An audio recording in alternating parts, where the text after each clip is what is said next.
All right, back at it again. Well, I'm still at it. I haven't stopped since the last video. I've got the front fender semi-mounted on there. Let me explain what I've done. I've been for probably 2 hours now trying to figure out how I'm going to mount the fender and all of the brake components and everything like that, and the brake lines, and I think I've got it figured out. So a lot of this stuff is going to be temporary. A lot of this stuff I'll have to order some parts online to get some some nicer, cleaner looking fasteners. Like for instance, the bolts right here, they're just the whatever that is, grade 8.8 hardware bolts. They're nothing fancy, still washers or spacers. I'll do something to make this a little more beautified later. Same thing right here, 8.8 hardware, nothing fancy. I will find some chrome headed some flange bolts that'll fit here later. Right now these will work just fine. So what I've done once again for now, I've got a 5/16 washer on both sides and then a 3/8 inch nut in the middle, and that, if you can see down in there, maybe gives just proper clearancing for that rotor. So that will work perfectly. Now on the rear, what I've ended up doing is I bought this little piece here, and I didn't buy it because of the U-bolt and all of that good stuff. I don't need any of that. What I bought it for is the little flange that went in the middle of it. That was the only thing I saw readily that just fit right there perfectly. So I will get this mounted up. What I have discovered on here is this piece here actually fits. It from the factory bolts here actually bolts on the inside, but for here we're going to mount it on the outside. It bolts to this bracket here, and then I'm going to actually take a bolt through this hole through here into that plate and a nut on the back side of it, and that will hold that right where it needs to be. This lines up perfectly with the flange bolt on the brake caliper. So let's get this side put together and we'll go from there.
Out really well.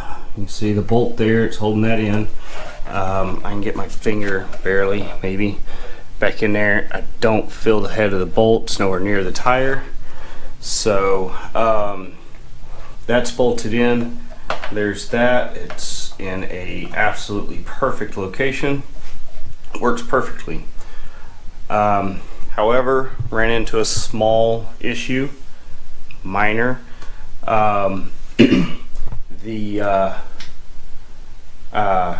This brake line here is too short. It will not reach. It needs to be up. It needs to be about right here, and that will not reach.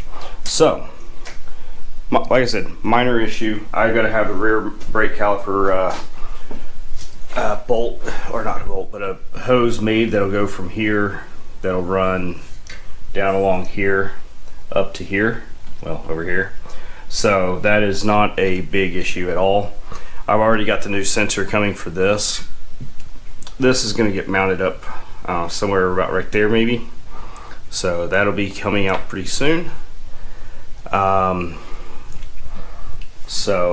But I've got to run a new brake hose, or get a brake hose made that'll go across the back here, so that is perfectly fine. I will I'll just take this one and I'll have them remake this one. Not a big deal in the least. Super easy to do. So with that, we're going to continue on. I'm still going to put the other side on. I know the other side is fine. It is somewhere. I've spent half my time just looking for parts. As you can see, my workspace is a mess. Right there it is. This one here will work just fine though for what it needs to be. It just mounts in right there, just like that. Works perfect. So super happy with this. Now I did if y'all remember me saying that the wheel was off-centered just a hair, I wasn't thinking about that when I went to go put the caliper on. And so on this side I used the 3/8 inch nut and one 5/16 inch space washer, and that gave me the proper distance. And once again, if you can see down in there, but it is sitting centered on the deal. So I will make a spacer to fit that eventually, and then the same thing with the bolts. So there's that. I'm going to mount the other side up, and I'll get back to y'all on that. Alright, here we go. Now that side is buttoned up. Of course, showed you that. I gotta get a new brake hose made for that side. And this side, it's just right there, so that's super simple.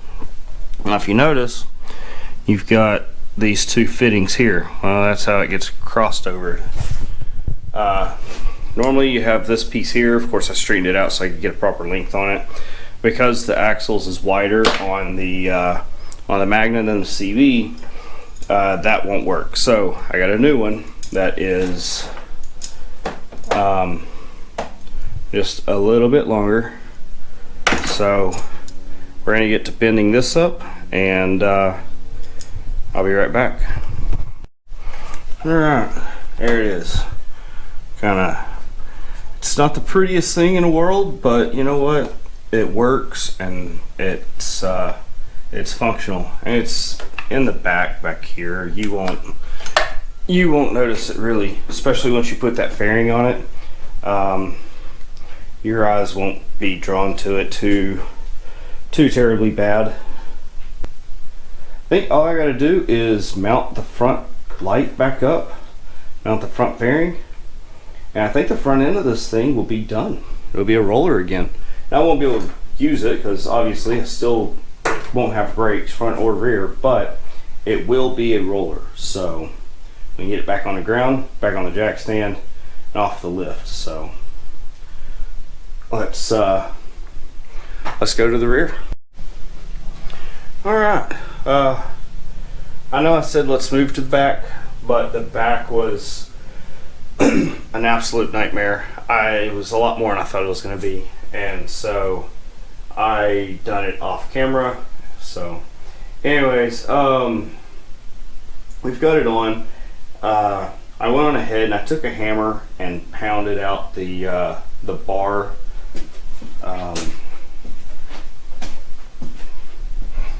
This round part across here.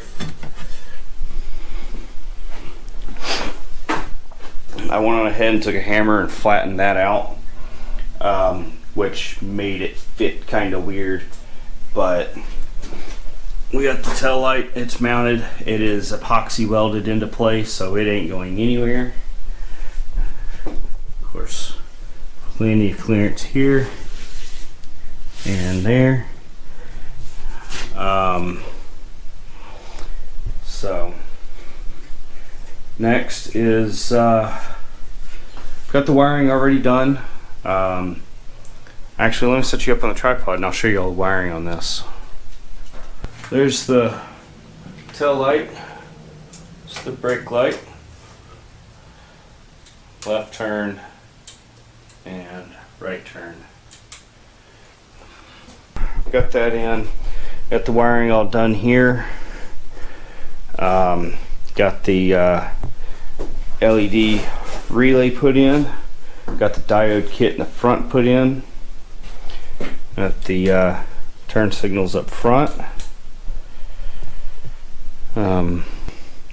I've got to extend my chain. And then from there, the only other thing is a chain guard. I have to have a chain guard on, so got to figure out something with that. This I don't think is going to work. I thought it would, but hang on. I thought that the chain guard would work, but apparently it's not going to. So I'm probably going to make one out of probably out of either steel or aluminum. Most likely it's going to be out of steel because I can weld steel. I can't weld aluminum. So very nasty in there. Anyways, I have to have a chain guard. That is a NHRA requirement. I have to have one. So I don't have any outs on that. And it's always a good idea to run a chain guard anyways. So that's pretty much about it. Like I said, chain guard, chain, and the brake lines. And this thing is done and can be ridden. So, of course, this is Memorial Weekend, so I have to wait until Tuesday to get brake lines made. And hopefully I can get them done Tuesday and take this bike out for a little bit of a ride. Alright, I threw the seat on there real quick just to get an idea on it. Of course, I've still got my sissy bar. I've got to build a sissy bar for it, and it's a stock sissy bar. It's just I bought a new one and it's in pieces. I put that on there, but that's pretty much the complete bike. So yeah, as always, be sure to smash that like button. Comment down below, let me know what y'all think of the video, let me know what y'all think of the bike. I really like it. See y'all on the next one.